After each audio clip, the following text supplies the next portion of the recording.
마드리드에서 서쪽으로 길을 향합니다. 포르투갈 국경입니다. 오늘은 국경마을 시우닷 로드리고를 방문합니다. 시우닷 로드리고는 마드리드에서 300km 거리입니다. 국도를 타고 가면 4시간이면 도착하는 도시입니다. 이곳에서 포르투갈 국경은 25km, 20분 거리입니다. 스페인과 포르투갈의 국경 도시 시우닷 로드리고에서는 수많은 전투가 벌어졌습니다. 언덕 위에 자리 잡은 도시는 2개의 성곽으로 둘러싸여 있습니다. 터널을 지나 성곽으로 올라갑니다. 시우닷 로드리고, 시우닷은 영어로는 시티입니다. 즉, 시우닷 로드리고는 시티 오브 로드리고입니다. 로드리고 시를 둘러싼 첫 번째 성은 넓은 길이 나 있습니다. 성곽의 높이는 9m가 훨씬 넘습니다.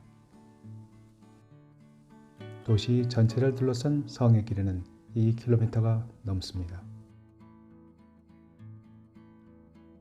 로드리고 시는 지금으로부터 200여 년 전인 1810년과 1812년 두 차례에 걸친 포위 공격으로 엄청난 인명피해를 겪었습니다.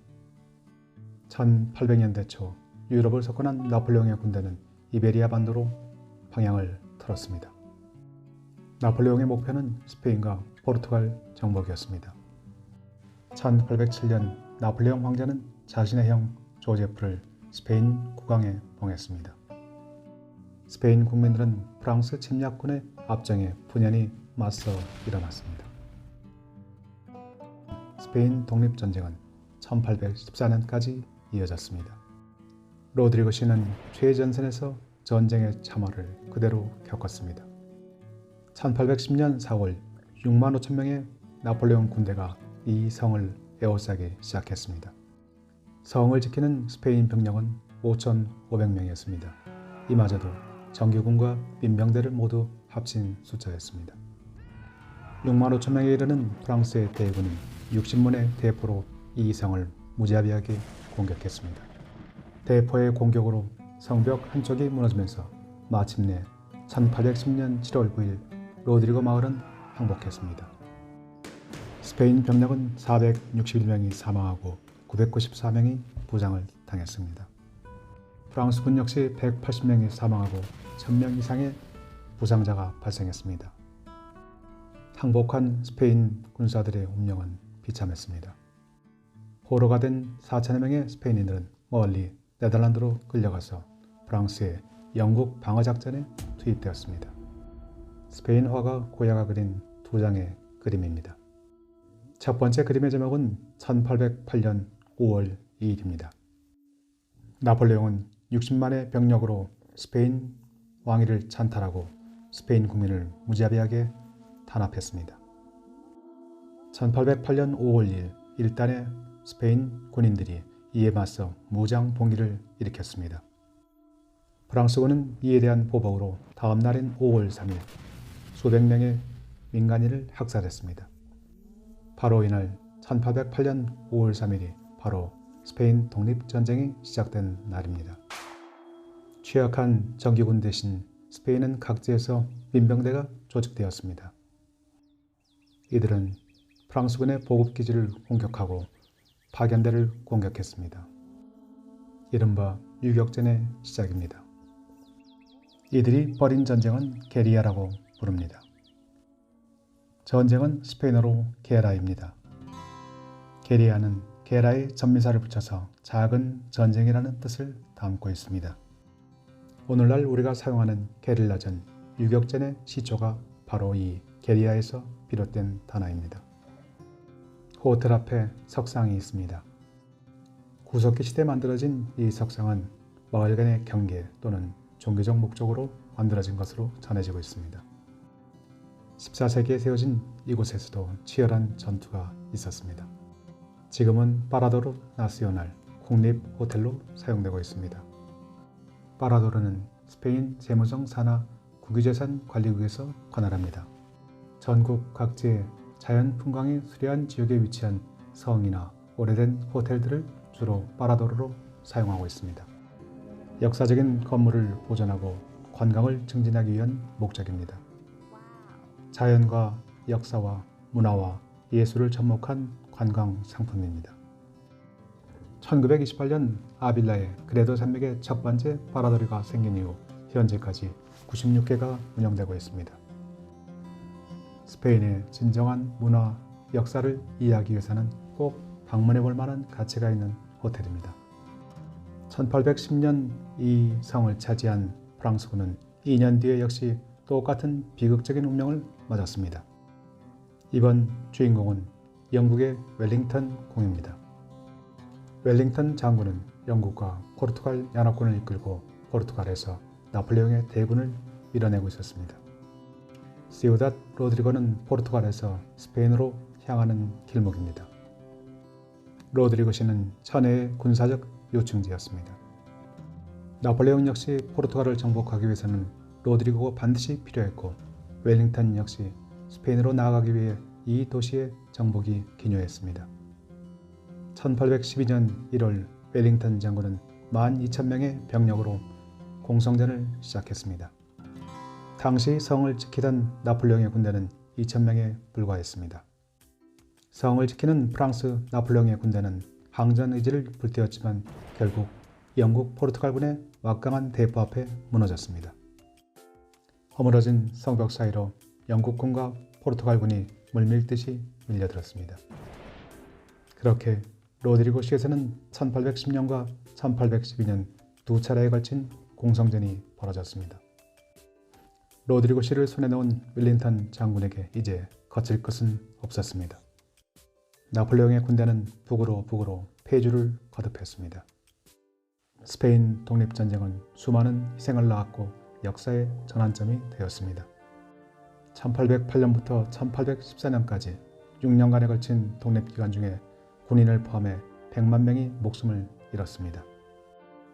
스페인의 식민지 중남미에서는 원국 정부의 취약한 국력을 틈타 독립의 기운이 올랐습니다.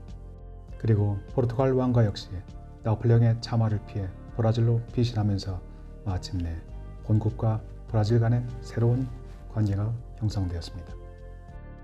콜럼버스의 신대륙 발견 이후 중남미를 양물했던 2개의 강국 스페인과 포르투갈이 역사의 뒤안길로 사라지는 순간이었습니다.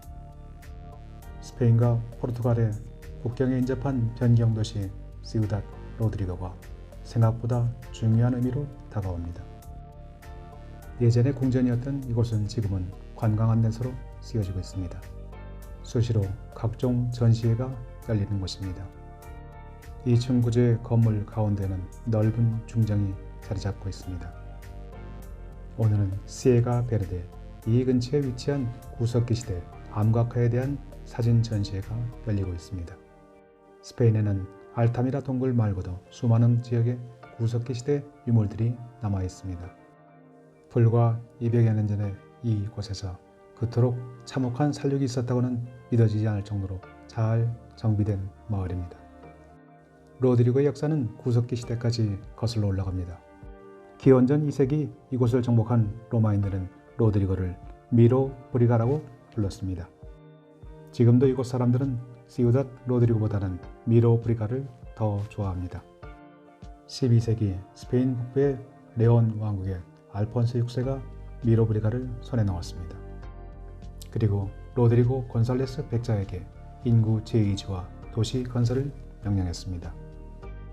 로드리고 백작은 국왕의 명령을 충실히 시행했습니다. 알폰소 6세는 이 도시에 로드리고 백작의 이름을 붙이도록 명령했습니다. 위풍당당한 건물들이 곳곳에 눈에 띕니다. 플라사 마요르로 발길을 돌립니다. 인구 12,500명의 작은 도시지만 규모가 있고 활기가 넘쳐납니다. 프랑스와 스페인의 관계는 한일 간의 관계만큼이나 가깝고도 복잡합니다. 독립전쟁 당시 스페인 국민들은 프랑스의 압제에 맞서서 무기를 들고 저항에 나섰지만 지금 양국 간의 관계는 더할 나위 없이 좋습니다. 어쩌면 로마 시대부터 중세 천년에 이르기까지 함께했던 시간들이 이들의 관계를 끈끈하게 해주는지도 모르겠습니다. 마을의 중앙광장 플라사마이르는 언제나 사람들이 붐빕니다. 햇빛이 찬란한 11월의 어느 날 커피 한 잔으로 이 행복함을 만끽합니다. 1000년 전, 500년 전, 200년 전 그날과 다름없는 오늘입니다. 시청 건물에는 그날의 기억을 되새기듯 대포가 놓여 있습니다. 1810년 로드리그의 포위 공격에 성공한 영국의 웰링턴 장군은 1814년 워터루 전투에서 나폴레옹을 제압했습니다. 바야흐로 프랑스의 시대가 가고 대영 제국의 시대가 열리는 순간이었습니다.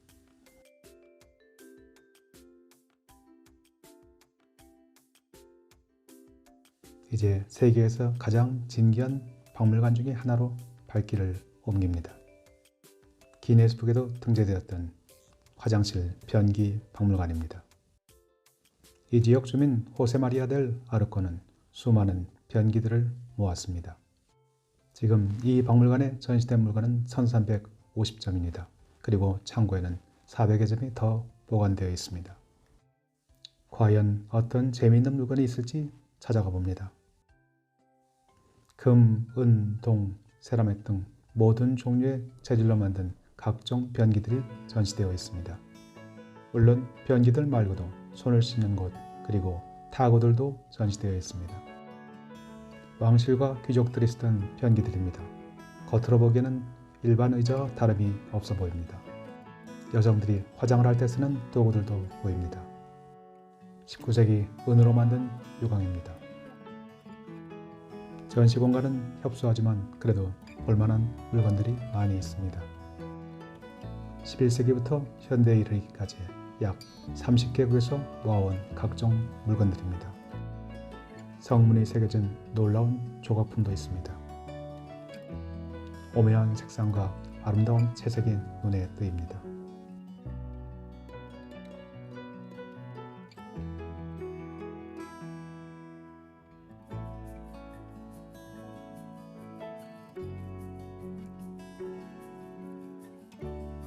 훌륭한 예술작품으로 느껴지는 놀라운 도자기들도 있습니다. 어느 도예가가 왕실에 선사한 유광입니다. 지금 스페인 국왕부처가 2004년 결혼 당시에 선물로 받은 유광입니다.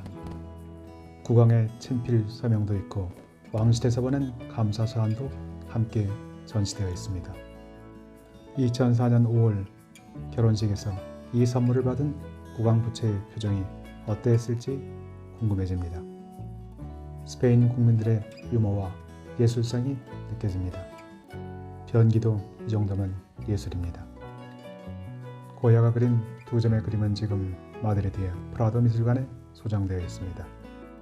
프랑스군이 고용한 아프리카 용병의 맨몸으로 맞서는 마드리드 시민들의 모습, 그리고 그 다음날 학살되는 양민들의 처참한 모습. 이 아름다운 자연과 건물 속에서도 전쟁의 참화는 담겨 있습니다. 때로는 보이는 것보다 보이지 않는 것이 더 많습니다. 바로 이곳이 1800년대 성벽을 허물고 돌진했던 바로 그곳입니다. 스페인 독립전쟁은 우리에게 게릴라라는 단어를 안겨주었습니다. 그리고 고야라는 위대한 화가를 통해 전쟁의 아픔을 생생하게 전해주었습니다. 새삼 전쟁 없는 오늘이 귀중하게 생각됩니다.